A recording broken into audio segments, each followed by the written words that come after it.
Hi, let me show you how to set live wallpaper on any iPhone.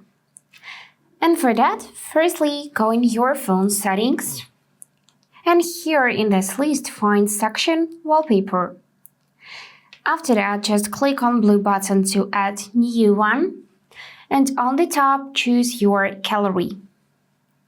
Then of course you need to find your live photo.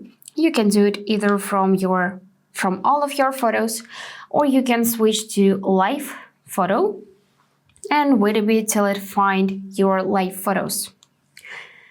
So now just select it and you should see animation right away.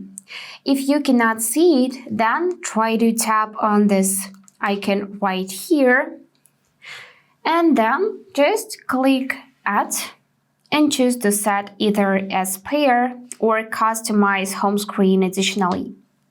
I'm gonna set as pair and let's test it.